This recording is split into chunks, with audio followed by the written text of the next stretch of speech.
Hello दोस्तों, कैसे हैं आप सब। आई होप कि आप लोग सब ठीक होंगे और स्वस्थ भी होंगे। मैं भी ठीक हूँ। तो आज हम करने वाले हैं मानव भूगोल का विकास।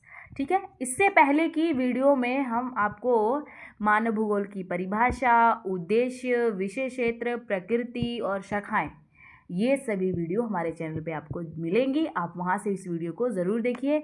ठीक है, तो आई होप कि आपको कोई शिकायत नहीं होगी। तो चलिए हम स्टार्ट करते हैं। अब आप कहेंगे मानव भूगोल आया कहाँ से। देखिए, भूगोल की ही एक शाखा है ये मानव भूगोल। ठीक, तो चलिए हम स्टार्ट करते हैं कि हालांकि मानव भूगोल का एक लंबा इतिहास है। देखिए, मैंने इसको अपने शब्दों में ही लिखा है। ठीक, हालांकि मानव भूगोल का एक लंबा इतिहास है, परंतु इसका महत्व 18वीं एवं 19वीं शताब्दी में ही बढ़ा है। ठीक, जैसे कहने का मतलब है कि इसका इतिहास तो काफ़ी लंबा है। ठीक है, मानव भूगोल का। अब ऐसा थोड़ी ना कि मानव आज के हैं। ठीक है, कई वर्षों, कई लाखों सालों पुराने हैं। ठीक, तो वही बोला गया है कि मानव भूगोल का एक लंबा इतिहास है, परंतु इसका जो है महत्व मानव भूगोल का, जैसे कि एक बुक होती है वैसे उस प्रकार से कि उनकी बातों को समझना, उनकी सांस्कृतिक, आर्थिक और चीज़ों को देखना, समझना। ठीक है, और जलवायु देखना कि यहाँ की जलवायु जलवायु कैसी है, उधर की कैसी है। ठीक है, वैसे ही 18वीं एवं 19वीं शताब्दी में ही बढ़ा है। प्राचीन यूनानी व रोमन विद्वानों ने मानव भूगोल के दृष्टिकोण पर अधिक बल दिया है। ठीक है, प्राचीन यूनानी जो थे और रोमन विद्वान थे, मानव भूगोल पर उन्होंने अधिक बल दिया है। अरस्तु, हेरोडोटस, ठीक है, इरेटोस्थनीज, टॉलेमी, थेल्स तथा हिपोक्रेटस ने अपनी रचनाओं में मानव भूगोल के तथ्यों पर प्रकाश डाला है। अरस्तु ने अपने ग्रंथ पॉलिटिक्स में लिखा है कि यूरोप जैसे ठंडे महाद्वीप के निवासी बहादुर होते हैं। अब देखिए उन्होंने ऐसा क्यों कहा, किंतु विचारों और तकनीक गुणों में उनके कमी पाई जाती है, क्योंकि वो लोग क्या है, जलवायु के हिसाब से देख रहे हैं कि उनके हिसाब से कि जहाँ की जलवायु जैसी होगी उसके हिसाब से लोग भी वैसे होंगे। उनकी मतलब कि सहन शक्ति या कोई काम करने की शक्ति, ठीक है, या लड़ने की शक्ति उसी के आधार पे होती होगी। ठीक, और किंतु विचारों और तकनीक गुणों में उनमें कमी पाई जाती है। इसके विपरीत एशिया के निवासी विचारवान और कुशल होते हैं, परंतु उत्साही नहीं। ठीक है, मतलब कि कुल मिला के ये जलवायु को देख रहे हैं, क्योंकि हर जगह जितने भी कॉन्टिनेंट्स हैं, हर जगह की जलवायु अलग अलग है। ठीक है, और राजनीतिक संगठन में अब इंडिया में ही देख लीजिए, बहुत से ऐसे क्षेत्र हैं जहाँ की जलवायु ठंडी है, कहीं गर्म है। ठीक, राजनीतिक संगठन में दुर्बल होने के कारण यूरोपवासी अपने पड़ोसियों पर शासन करने में सक्षम रहे हैं।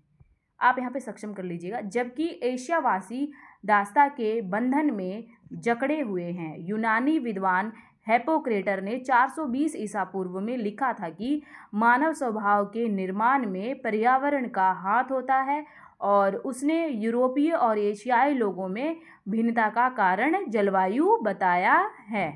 आपको थोड़ा मैं डिस्टर्ब करूंगी, क्योंकि मैं आपको पहले बता दूं कि ये वीडियो थोड़ी लंबी होने वाली है, क्योंकि अगर हमें विकास के बारे में समझना है तो थोड़ा हमें डीप जाना पड़ेगा। ठीक है, तो मैंने इसको ज़्यादा नोट डाउन नहीं किया है, लिखा नहीं है, क्योंकि मैं कुछ अपने शब्दों में आपको बताने वाली हूँ। तो प्लीज़ आप ध्यान से सुनिएगा, वरना पूरा गुड़ गोबर हो जाएगा। यहाँ से हम फिर से देख लेते हैं कि यूनानी विद्वान हिप्पोक्रेटस ने 420 ईस्वी पूर्व में ही लिखा था कि मानव स्वभाव के निर्माण में पर्यावरण का ही हाथ होता है। उसने यूरोपीय और एशियाई लोगों में भिन्नता का कारण जलवायु बताया है। अब देखिए, बताया कि गर्म व आर्द्र जलवायु में रहने वाले एशियाई आराम तलब और सुस्त होते हैं, जो गर्म व आर्द्र जलवायु में रहते हैं, जबकि शीत जलवायु में रहने वाले यूरोपीय क्या होते हैं, परिश्रमी और चुस्त होते हैं। इसी प्रकार पर्वतीय भागों की जो कठोर जलवायु में रहने वाले लोग हैं वो हृष्ट पुष्ट यानी कि बहादुर होते हैं, जबकि मैदानी वासी निर्मल और कठोर हृदय होते हैं। तो आप देख लीजिए आप कहाँ से। हेरोडोटस ने, देखिए मैं नहीं कह रही हूँ, ऐसा ही बताया गया है, आप इस बात का बुरा मत मानिएगा, कि हेरोडोटस ने जो मिस्र की सभ्यता को वहाँ की भौगोलिक परिस्थितियों की ही देन बताया है। ठीक, और रोमन विद्वान स्ट्रैबो ने रोमन साम्राज्य के उत्थान और विस्तार में इटली के भौगोलिक वातावरण की जो वातावरण है वो भूमि की बनावट, जलवायु और समुद्री तटीय स्थिति को प्रमुख कारण माना है। और उसने मतलब कि उन्होंने 24 ईस्वी पूर्व में नील बेसिन में सीन यानी असवान, ठीक है, आसवान तक की ही यात्रा की थी। किन्होंने? स्ट्रैबो ने। ठीक। और अब क्या हुआ कि स्ट्रैबो ने ऐतिहासिक स्मृतियों नामक ग्रंथ की रचना की थी। और स्ट्रैबो ने बताया कि लीबिया में निवास करने वाली सभी प्रजातियां एक दूसरे से वेशभूषा और जीवन शैली में समानता रखती हैं। उसने यह भी बताया कि इटली की विशेष सुरक्षित भौगोलिक स्थिति ने रोम की शक्ति के विकास में सहयोग दिया। उसने उन लाभों को भी और भी ध्यान आकर्षित किया जिसके कारण इटली बाहरी आक्रमणों से सुरक्षित रहा। अब देखिए, जरूरी नहीं है कि जहाँ की जलवायु गर्म हो, जहाँ की ठंडी हो, जहाँ की आर्द्र हो, जहाँ की पूरा एकदम मरुस्थल टाइप का, मतलब अलग अलग हो, जरूरी नहीं है। तो बताया इन्होंने कि कहीं ना कहीं पे उनको सिमिलरिटी देखने को मिली। ठीक। और फिर अगला क्या हुआ कि ईसा पूर्व 5वीं शताब्दी में हेरोडोटस ने हेलेनिक संस्कृति के केंद्र एथेंस में रहकर भूगोल का विकास किया। ठीक। और हेरोडोटस ने सीथिया की जातियों और उनकी जीवन शैली, आदतों व गुणों का वर्णन किया। यह जातियां निस्टर नदी की घाटी में फैली हुई थी। अब इसके पूर्व में जाने वाले जो थे वो घुमक्कड़ जातियां निवास करती थी। और पालस मायोटिक्स यानी कि ओजोव सागर के तट के सहारे राजसी जातियां निवास करती थी। और उसने भारतीयों के पूर्व में किसी जाति का निवास नहीं बताया था। ठीक है। जो हमारे भारतीय थे, जो पूर्व में भारतीय जो थे पूर्व में, उन्होंने निवास नहीं बताया। और अरब भूगोलवेता जैसे अल मसूदी, अल बरूनी, इब्न खलदून ने प्रजातियों की सांस्कृतिक विशेषता एक प्राकृतिक पर्यावरण के मध्य पारस्परिक संबंधों को स्पष्ट करने का प्रयास किया। 15वीं शताब्दी में धर्म सत्तावादी प्रकृति प्रबल हो जाने के कारण सभी विद्वानों ने यह स्वीकार किया कि पृथ्वी, उस पर सभी भूदृश्यों व अन्य तथ्यों का जन्मदाता कौन है? ईश्वर ही है। और 16वीं शताब्दी में फ्रांसीसी विद्वान जीन्स बॉडिन ने बताया कि उत्तरी देशों के निवासी पशुवत, निर्दयी एवं साहसी होते हैं, जबकि दक्षिणी देशों के निवासी प्रतिहिंसक, चतुर और बुद्धिमान। और 17वीं शताब्दी में, ठीक है, ये 16वीं शताब्दी में बोला। अब देखिए 17वीं शताब्दी में जर्मन विद्वान वॉरेनियस ने विशेष भूगोल के अंतर्गत मानव संबंध को यानी मानव भूगोल को स्वीकार किया। इसमें उन्होंने मानव भूगोल से संबंधित तत्व जैसे देश विदेश के निवासी, उनके व्यापार, शासन आदि पर विचार प्रस्तुत किए। 18वीं शताब्दी में फ्रांसीसी मॉन्टेस्क्यू ने फ्रांस की समशीतोष्ण जलवायु, भूमि और सापेक्षिक स्थिति को विशिष्ट मानव जीवन शैली का कारण बताया। उसने भारत की गर्म जलवायु का यहाँ के धर्म, रीति रिवाज और सामाजिक नियमों के कड़ेपन का प्रधान कारण बताया। उसने यह भी बताया कि किसी देश या प्रजाति की सामाजिक व ऐतिहासिक घटनाओं का प्रधान कारण क्या है? जलवायु ही है। कुल मिला के जलवायु ही है। ठीक। मॉन्टेस्क्यू के अनुसार क्या है कि ठंडी जलवायु के लोग शारीरिक दृष्टि से सशक्त, साहसी, स्पष्टवादी, कम शंकालु और निकृष्ट होते हैं, जबकि दक्षिण के लोग इनकी तुलना में वृद्ध और भांति डरपोक, शारीरिक रूप से दुर्बल, निरुत्साही और आक्रमणीय होते हैं।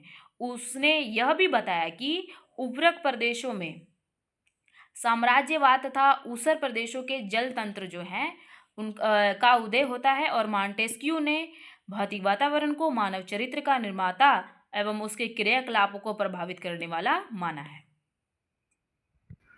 मानव भूगोल में आधुनिक चिंतन यानी कि 18वीं शताब्दी में अंतिम भाग एवं 19वीं शताब्दी में आरंभिक काल में प्रविष्ट हुआ, जब जर्मन भूगोलवेता अलेक्जेंडर वॉन हम्बोल्ट और कार्ल रिटर ने सामाजिक समूह और उनके प्राकृतिक वातावरण के अंतर संबंधों पर बल दिया। हम्बोल्ट ने मानव भूगोल के पार्थिव एकता सिद्धांत का निरूपण किया। उसने बताया कि भौतिक तथ्यों तथा मानवीय क्रियाओं प्रतिक्रियाओं में पारस्परिक संबंध है, परंतु भौतिक शक्तियों अधिक शक्तिशाली होती हैं। भौतिक जो शक्तियाँ होती हैं क्या होती हैं, अधिक शक्तिशाली होती हैं। हम्बोल्ट ने माना कि मानव पृथ्वी का एक अंग है और उसके शारीरिक लक्षणों में अंतर का मुख्य कारण मनुष्य पर उसके निवास क्षेत्र भौतिक शक्तियों का प्रभाव पड़ता है।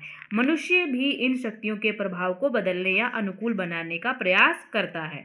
हम्बोल्ट के अनुसार कि मनुष्य की अपेक्षा वनस्पति और जीव जंतु अपने निवास क्षेत्र की मिट्टी, जलवायु और ऋतु परिवर्तनों में अधिक प्रभावी होते हैं और मानव अपने बुद्धि बल से भौतिक नियंत्रण कर सकने में क्षमता पाई जाती है। हम्बोल्ट के अपनी पुस्तक कॉस्मोस ने मानव की केंद्रित करके लिखा कि उनका उद्देश्य मानव और प्रकृति के संबंधों और मानव इतिहास पर्यावरण के संबंधों की खोजबीन करना है। हम्बोल्ट का समकालीन कार्ल रिटर ने तुलनात्मक अध्ययन के द्वारा पर्यावरण का वातावरण यानी कि पर्यावरण का मानव और मानव का पर्यावरण पर पारस्परिक संबंध स्पष्ट करने का प्रयास किया जाता है। अब उसने अपने प्रसिद्ध ग्रंथ अरकुंडे में लिखा है कि प्रकृति द्वारा पृथ्वी की उत्पत्ति मानवीय आवश्यकताओं की पूर्ति के लिए ही हुई है। जिस प्रकार आत्मा के लिए शरीर की उत्पत्ति होती है, उसी प्रकार मनुष्य के लिए पृथ्वी की उत्पत्ति आवश्यक है। रिटर ने मानवीय दृश्यों की व्याख्या में भौतिक पर्यावरण की शक्तियों के प्रभाव का विशेष रूप से उल्लेख किया है। अब जर्मन के विद्वान रेटजेल को मानव भूगोल का जनक कहा जाता है। उनका जन्म 1844 ईस्वी में हुआ था। रेटजेल ने अपने प्रसिद्ध ग्रंथ एंथ्रोपोजोग्राफी में निम्नलिखित तथ्यों पर प्रकाश डाला है। फर्स्ट है कि भू धरातल पर जनसंख्या के वितरण, प्रजातियां, राष्ट्रीयता, भाषा और धर्मों में मानचित्र। सेकंड है इन तथ्यों पर भौतिक पर्यावरण एवं प्रवास का प्रभाव। थर्ड है इसमें कि भौतिक पर्यावरण का मनुष्य के गुणों, चरित्र और उसके समाज पर प्रभाव। रेटजेल ने बताया है कि मानव समाज सदैव किसी निश्चित प्राकृतिक ढांचे की सीमाओं के अंतर्गत विकसित होते हैं। एक छोटे से बीज की भांति वे फैलते हैं और संभवतः पहुंच से बाहर हो जाते हैं। उसका मत था कि मानव अपने वातावरण की उपज है और वातावरण की प्रकृति शक्तियां ही मानव जीवन को ढालती हैं। मनुष्य तो केवल वातावरण की मांग के साथ सामंजस्य स्थापित करता है और उसके अनुसार अपने को योग्य बनाता है। और 19वीं शताब्दी में रेटजेल के शिष्या कुमारी एलेन चर्चिल सैम्बुल ने अपनी प्रसिद्ध पुस्तक इन्फ्लुएंसेस ऑफ जियोग्राफी एनवायरनमेंट में बताया कि मानव भूगोल अस्थिर पृथ्वी एवं क्रियाशील मानव के मध्य परिवर्तनशील संबंधों का अध्ययन है। इस पुस्तक में उन्होंने लिखा है कि मानव भूतल की उपज है। इसका तात्पर्य यह है कि वह पृथ्वी की शिशु मात्र है। पृथ्वी ने उसका पालन पोषण एक माँ की भांति किया है। उसके लिए कर्तव्य निश्चित किए गए हैं और उसके विचारों को निश्चित दिशाओं की ओर मोड़ा है। प्राकृतिक उसकी हड्डियों व तंतुओं में समाई हुई है। वह उसके मस्तिष्क और आत्मा में भी प्रवेश कर गई है। सैम्बुल ने निश्चयवाद की विचारधारा को स्वीकार किया है। ठीक है, निश्चयवाद, संभववाद, नवनिश्चयवाद, ठीक है, ये सब अलग अलग चीज़ें हैं। किसी वीडियो में हम आपको इसके बारे में बताएंगे। ठीक, क्या हुआ कि निश्चयवाद की धारा को उन्होंने स्वीकार किया है जिसे मानव आत्मा में प्रवेश कर गई है। उन्होंने ऐसा बताया है कि पर्यावरण ऐसा है क्योंकि इंसान के रग रग में समाया हुआ है और भूगोल की महत्वपूर्ण विषय वस्तु समझा जाता है और विभिन्न देशों में निवासियों के शारीरिक गठन, जीवन ढंग, आचार विचार, धार्मिक विश्वास, भावनाओं पर प्राकृतिक वातावरण के प्रभाव को सैम्बुल ने अपने विचारों की पुष्टि में प्रस्तुत किया था। और उन्होंने मानव पर पड़ने वाले वातावरण के प्रभाव को 4 वर्गों में बांटा: शारीरिक प्रभाव, मानसिक प्रभाव, आर्थिक व सामाजिक प्रभाव और मानसिक प्रवास पर प्रभाव। अब देखिए क्या हुआ कि धीरे धीरे कई सारी अवधारणाएं उत्पन्न हो गई, जैसे निश्चयवाद, संभववाद, नवनिश्चयवाद। ठीक है, अब तो आपको पता चल गया कि मानव भूगोल के जो जन्मदाता हैं फ्रेडरिक रेटजेल हैं। अब सेम उसी प्रकार से आगे कई सारी अवधारणाएं चलती रहीं। अब इसमें भी कहा जाता है कि फ्रांस में मानव भूगोल के विकास में जो है बड़ा योगदान किसका रहा है, विलार्ड डी ला ब्लाश ने दिया है। ये भी जो है संभववाद के जन्मदाता माने जाते हैं, क्योंकि उन्होंने क्या किया था कि निश्चयवाद की धारा को पूरी तरह से इन्होंने नकार दिया था। ठीक है, अब कुछ इसमें स्टोरीज हैं। अब देखिए कि उनका जीवन काल 1845 से 1918 तक रहा है। ब्लाश ने मानव भूगोल को एक सुदृढ़ ऐतिहासिक पृष्ठभूमि प्रदान कर उसे एक पृथक विज्ञान के रूप में स्थापित किया। ठीक, अब देखिए क्या हुआ कि अब इसके बाद जो होने वाली है चीज़ें वो सभी क्या है, निश्चयवाद, संभववाद और नवनिश्चयवाद। ठीक है, धीरे धीरे इनका विकास होता गया। ठीक, तो आज के लिए वीडियो इतनी ही। वीडियो काफ़ी लंबी हो चुकी है तो क्षमा चाहती हूँ। तो मिलते हैं नेक्स्ट वीडियो में, तब तक के लिए बाय बाय।